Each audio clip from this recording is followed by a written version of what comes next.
Dear students, इस lecture में हम लोग स्टडी करने जा रहे हैं सुपरपोजिशन ऑफ वेव्स। इस टॉपिक का नाम है सुपरपोजिशन ऑफ द वेव्स, लेकिन यहाँ से एक्चुअली हम स्टडी करेंगे कि सुपरपोजिशन ऑफ द वेव्स क्या होता है। Superposition, what is the meaning of superposition?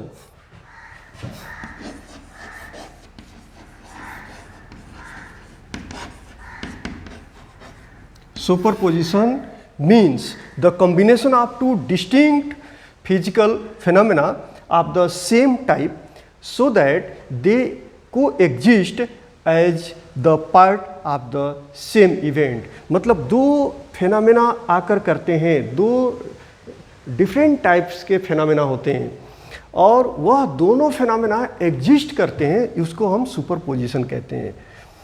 The combination of two distinct physical phenomena of the same type so that they coexist as the part of the same event।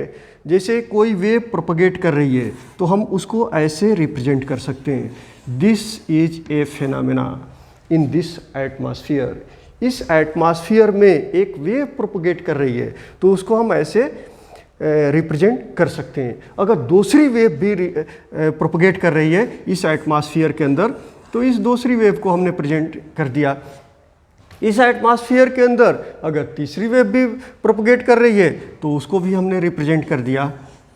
तो ये different waves independently इस atmosphere के अंदर propagate कर रहे हैं, लेकिन जब ये तीनों ही वेव्स किसी पॉइंट पर इंसिडेंट होंगे तो वो क्या करेंगे, कॉम्बिनेशन होगा ये डिस्टिंक्ट फेनोमेना का और वो को एग्जिस्ट करेंगे जैसे as a part of the same event, और उसी को हम सुपरपोजिशन कहते हैं। तो this is the word meaning of superposition, but here you have to study what is the superposition of the waves.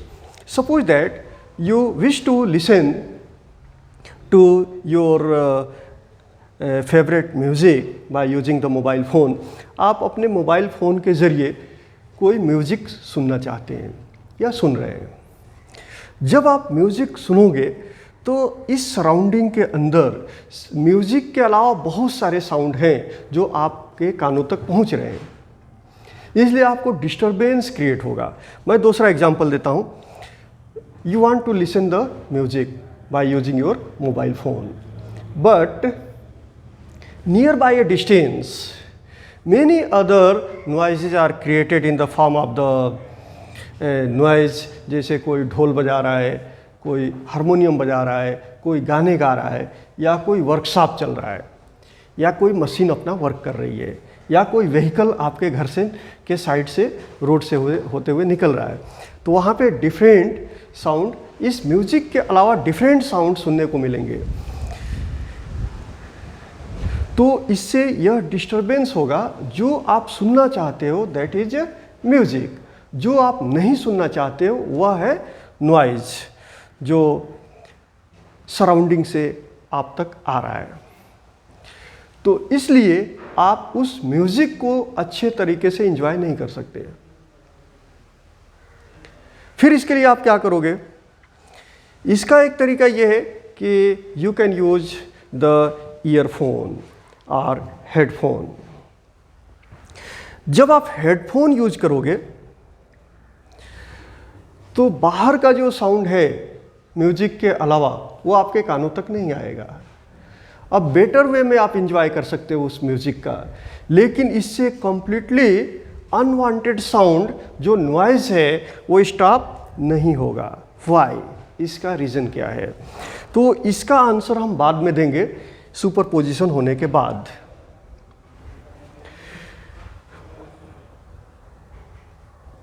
तो सबसे पहले हम साउंड वेव की बात करेंगे। सुपरपोजिशन ऑफ द वेव्स जो होता है ये कंप्लीटली ओनली साउंड वेव में नहीं होगा, या पर्टिकुलर कोई ऐसा नहीं है कि सिर्फ लॉन्गिट्यूडिनल वेव के साथ होगा, ट्रांसवर्स वेव के साथ नहीं होगा। Superposition takes place for various types of waves, longitudinal wave, light wave, water wave, mechanical wave, all types of wave passes through the superposition of the waves. मतलब superposition of the wave जो phenomena है वो सभी तरह के wave के साथ होता है, साउंड वेव के साथ भी होता है, ट्रांसवर्स वेव के साथ भी होता है, लॉन्गिट्यूडिनल वेव के साथ भी होता है और लाइट वेव के साथ भी होता है, मतलब इलेक्ट्रोमैग्नेटिक वेव्स के साथ भी सुपरपोजिशन होता है. Now you know that sound wave is a longitudinal wave. Sound wave कौन सा वेव है? लॉन्गिट्यूडिनल वेव है. For propagation of the sound wave the material medium is required. That material medium should be elastic. When the sound wave is propagating through a medium, जब sound wave medium से propagate करेगा तो क्या होगा? Medium के जो particles हैं वह सिंपल हार्मोनिक मोशन परफॉर्म करेंगे. But suppose that simultaneously another sound wave is also reaching in your room.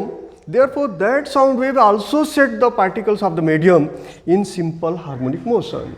If another wave is also entering in your room, then that sound wave also set the particle of the medium in simple harmonic motion.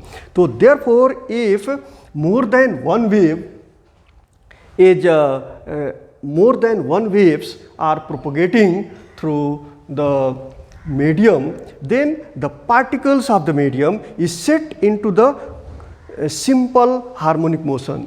If one wave is propagating, then one simple harmonic motion. If two waves are propagating into the medium, then there will be two simple harmonic motion of the particles of the medium. If three waves are propagating, then three simple harmonic motion will be performed by the particles of the medium. तो यहाँ पे हम बात करेंगे superposition of the waves का. तो अगर दो साउंड वेव इस मीडियम से प्रोपोगेट कर रहे हैं तो मीडियम के पार्टिकल्स दो तरह के सिंपल हार्मोनिक मोशन परफॉर्म करेंगे. तीन प्रोपोगेट कर रहे हैं तो three types of simple harmonic motion perform करेंगे. तो पार्टिकल का जो रिजल्टेंट डिस्प्लेसमेंट होगा वह कितना होगा? तो रिजल्टेंट डिस्प्लेसमेंट जो होगा वह उन दोनों वेव्स के वजह से जो particle simple harmonic motion perform कर रहा है तो उन दोनों ही डिस्प्लेसमेंट के वेक्टर सम के बराबर होगा.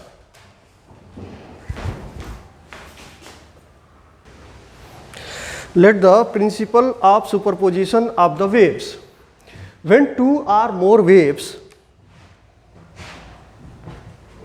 traveling through a medium pass through a common point, each wave produces its own displacement at that point independent of the presence of other wave.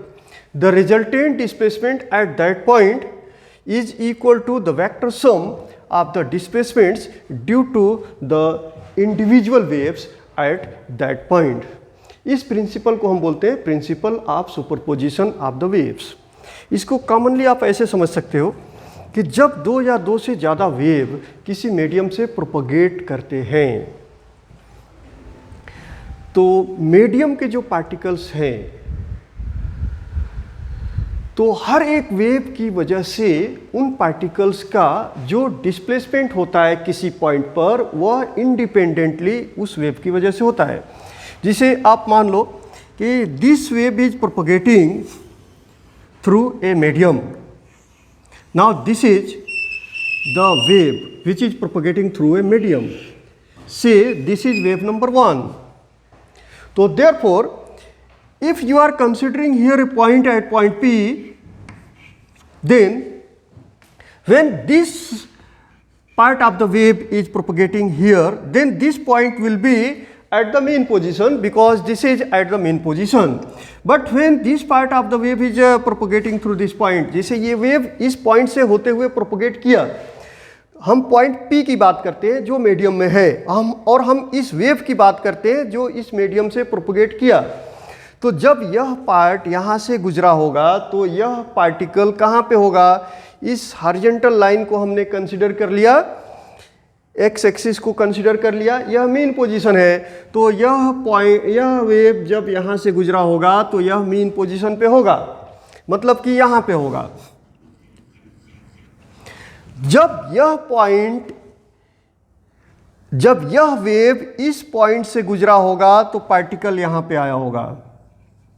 This is position of the particle in that instant. But when this part of the wave is propagated, then what will be the position of the particle? Particle यहाँ पे आ गया होगा।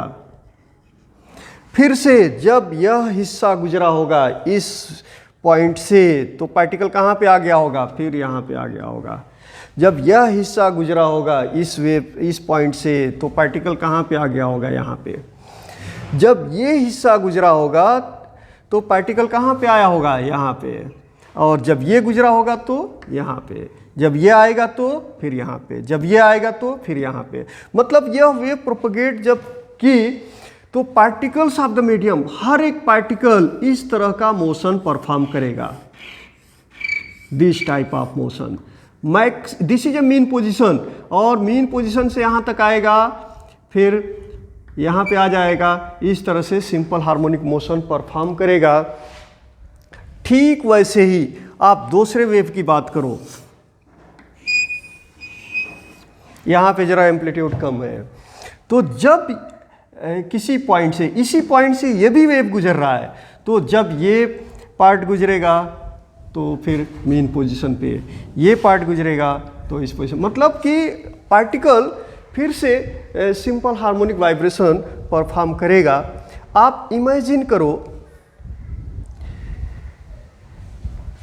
करो एक point B point है और इस point पे वेव का ये हिस्सा पहुंच जाता है, पल्स, वेव का जो पल्स है वह पहुंचता है यहाँ पे। तो इसकी वजह से पार्टिकल का डिस्प्लेसमेंट किधर जाएगा? ऊपर की तरफ, मतलब पार्टिकल ऊपर की तरफ जाएगा, ये वेव इसको डिस्प्लेस करेगी, पार्टिकल आ गया यहाँ पे। और ये डिस्प्लेसमेंट कितना होगा? जितना ये है। Suppose that this is y1, तो इसका डिस्प्लेसमेंट ऊपर की तरफ कितना हो गया? y1। अगर इसका पल्स भी उसी वक्त सेम टाइम में उस पॉइंट B को टच करता है, मान लो कि ये है y2, y1 y2 हमने इसलिए किया कि this is A y axis and this is A y axis, तो इसको हमने y1 बोला, तो इसको क्या बोलेंगे? y2। जब ये आएगा तो y1 तो अपवर्ड डायरेक्शन में था, y2 भी अपवर्ड डायरेक्शन में होगा, और ये डिस्प्लेसमेंट है। डिस्प्लेसमेंट कौन सी क्वांटिटी है? Displacement is a vector quantity, and if two vectors are in the same direction then what is the resultant of those two vectors? मान लो एक वेक्टर y1 है और दूसरा वेक्टर y2 है और दोनों ही वेक्टर्स एक ही डायरेक्शन में हैं, तो रिजल्टेंट जो वेक्टर होगा, रिजल्टेंट को हमने बोल दिया y है, तो यह जो रिजल्टेंट होगा y1 और y2 के वेक्टर सम के बराबर होगा। This is mathematical form of the superposition of the waves. तो superposition of the waves, this is the theoretical statement and this is the mathematical statement of superposition of the waves. अब आप imagine करो कि दो से ज़्यादा wave propagate कर रहे हैं किसी मीडियम पे, किसी मीडियम से दो से ज़्यादा वेव प्रोपगेट कर रहे हैं और एक ही वक्त में तीन वेव किसी पॉइंट पे अराइव हो जाते हैं। कितने वेव्स अराइव्स होते हैं? 3 वेव्स। कौन से पॉइंट पे? इस पॉइंट P पे। 3 waves are arriving simultaneously at the same time at this point. First wave produces the displacement y1 independently at this point, and when second wave arriving at the same time, that wave produces the displacement y2 at the same time at that point. and third wave is also arriving at that point simultaneously, and that third wave will produce the displacement y3 at that point at the same time. Then what is the resultant displacement of that point? उस point पर resultant displacement particle का कितना होगा, वह उन सभी displacements के vector sum के बराबर होगा. तो resultant displacement y will be equal to y1 plus y2 plus y3. This is according to superposition of the waves. This principle is known as principle of superposition of the wave. तो ये vector form में हम ले लेंगे resultant displacement के लिए. Okay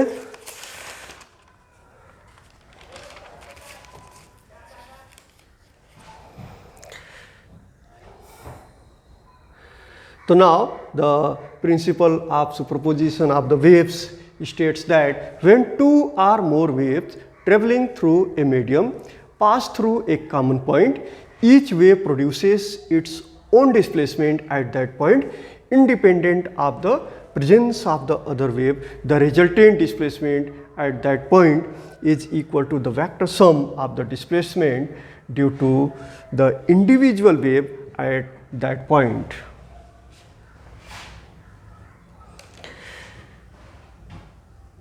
This is the principle of superposition of the wave. Now principle of superposition of the waves कहाँ apply हो सकता है?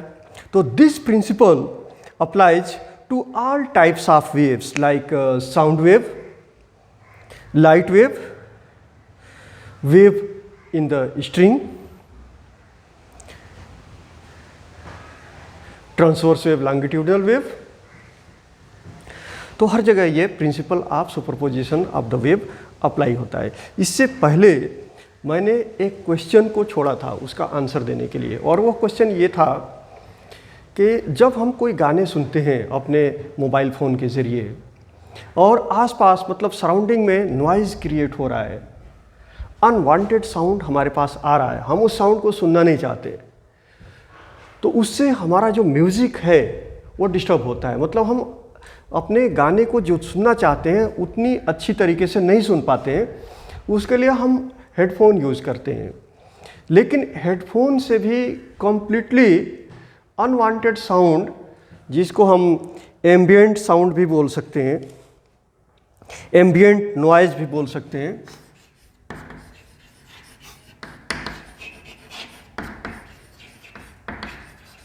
ये कम्प्लीटली स्टॉप नहीं होता है.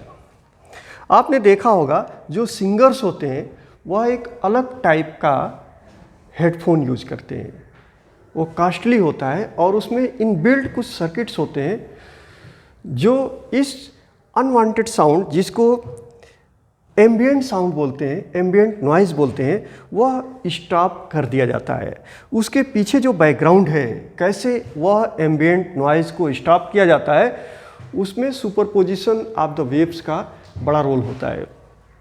क्या होता है कि जब हम ऑर्डिनरी हेडफोन यूज़ करते हैं उसमें कंप्लीट स्टॉप नहीं होता है, लेकिन जो सिंगर्स जिस हेडफोन का यूज करते हैं वह एक स्पेशल टाइप का हेडफोन होता है, और जो गाने वो सुनना चाहते हैं वह तो उसको पास करता है, जो ईयरफोन है उस वेव को पास होने देता है जो सुनाई देता है. लेकिन इसके अलावा जो एम्बिएंट नॉइज़ होता है, जो एटमॉस्फेरिक नॉइज़ होता है,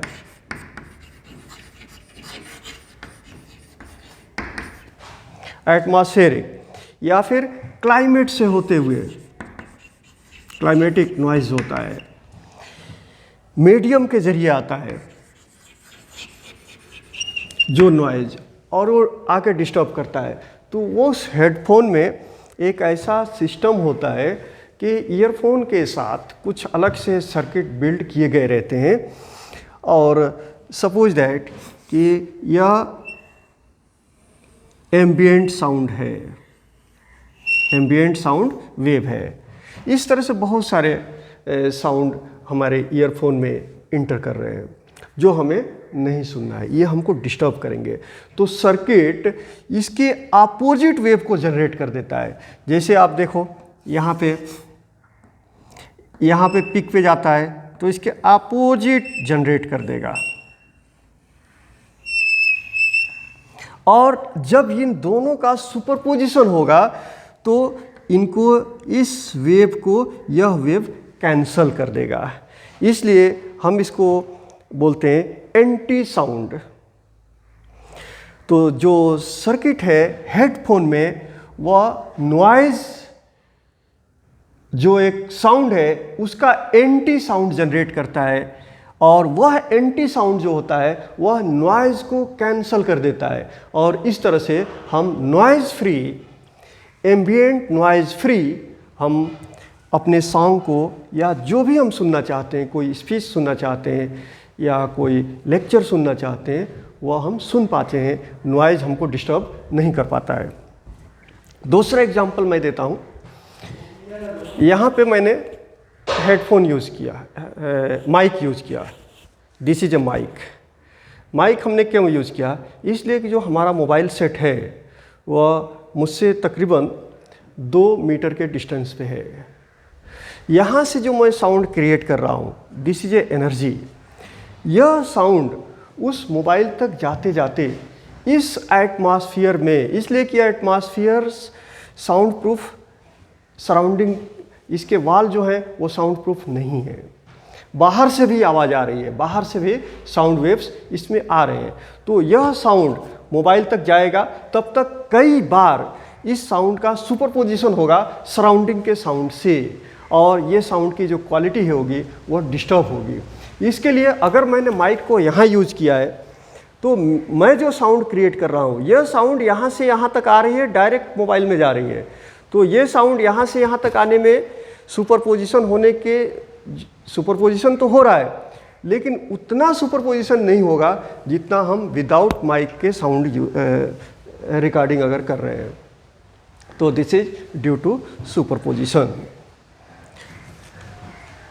This is a very important phenomena in the physics.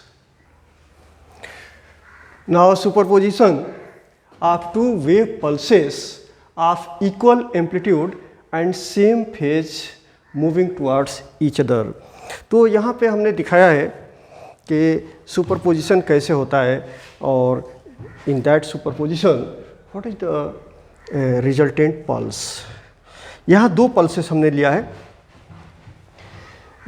In diagram A, 2 pulses of 2 different waves. 2 wave pulses of same means equal amplitude. यहाँ आप देखेंगे कि ये जो मीन पोजीशन है, this is A mean position. तो इस मीन पोजीशन से इसको हम एम्पलीट्यूड बोलेंगे, इसलिए कि मैक्सिमम डिस्प्लेसमेंट पार्टिकल का कितना हो सकता है, इतना हो सकता है। तो this is amplitude of this wave and this is amplitude of this wave. So 2 waves are propagating towards each other. The wave pulses of the waves are of same means equal amplitude and same phase moving towards each other. Now look here. In diagram A, this wave pulse is moving from left to right and this wave pulse is moving from right to left along the same straight path. अब यहाँ amplitude जितना है उतना ही इस pulse का भी amplitude है। ये t is equal to 0 second पे सिचुएशन है। 1 सेकेंड के बाद after 1 second this wave pulse reaches closer and this wave pulse also reaches towards each other, मतलब यह दोनों एक दूसरे से ज़्यादा क्लोज में आ जाएंगे।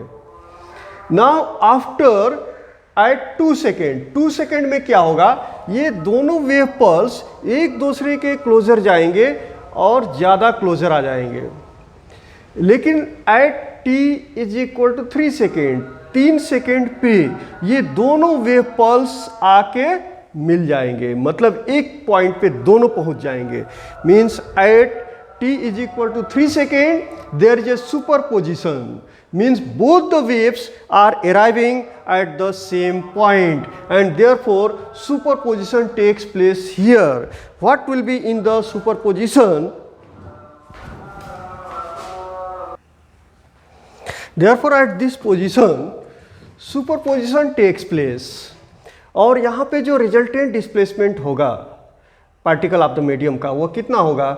इन दोनों ही डिस्प्लेसमेंट्स के वेक्टर सम के बराबर होगा। अगर यह डिस्प्लेसमेंट ए है, ये डिस्प्लेसमेंट ए है, तो यहाँ पे जो डिस्प्लेसमेंट होगा इनके डबल होगा, इसलिए कि ये दोनों का मैग्नीट्यूड सेम है। This is equal to this because of the equal amplitude. So this will be the resultant displacement here where the superposition takes place, and that will be the double of the individual. अब फिर क्या होगा? Superposition होने के बाद अब यह wave at t is equal to 4 second, t is equal to 4 second पे क्या होगा?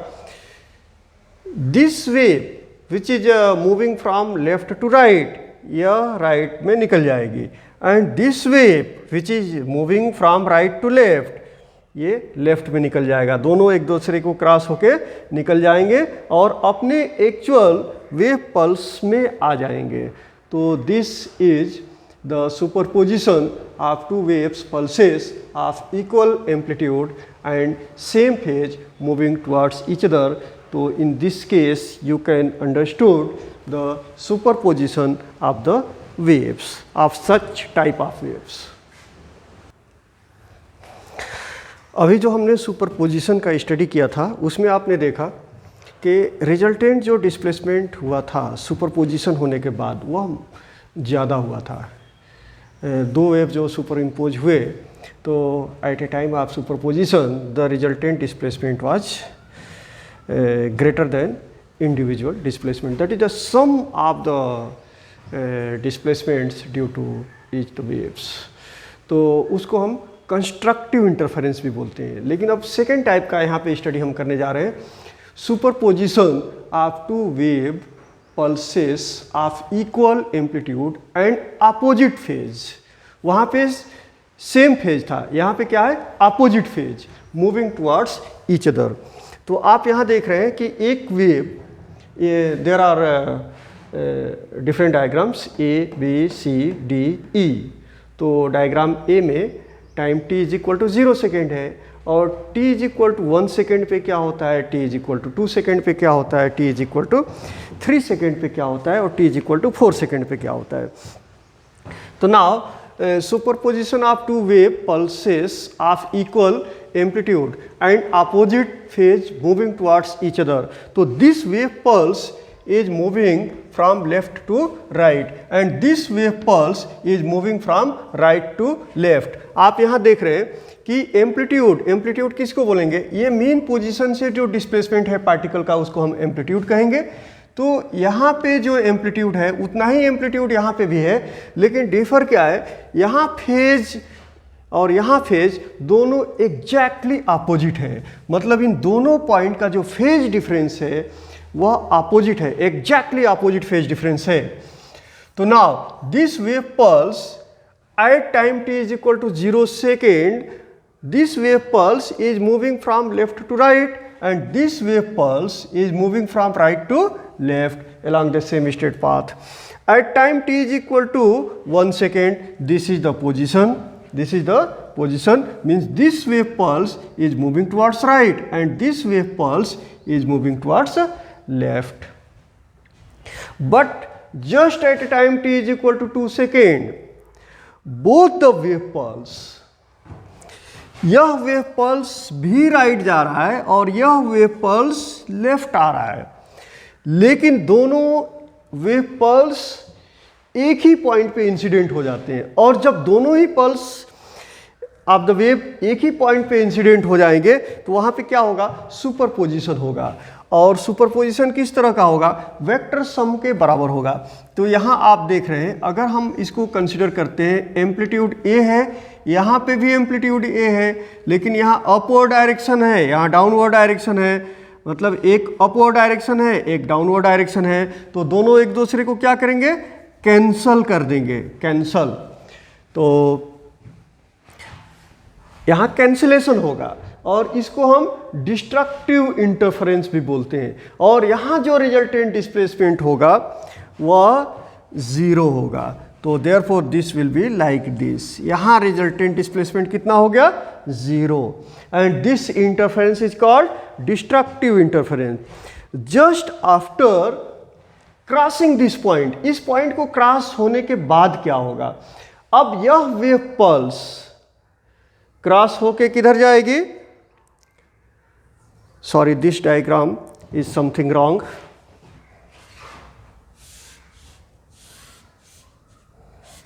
यह वेव पल्स क्रॉस हो गई,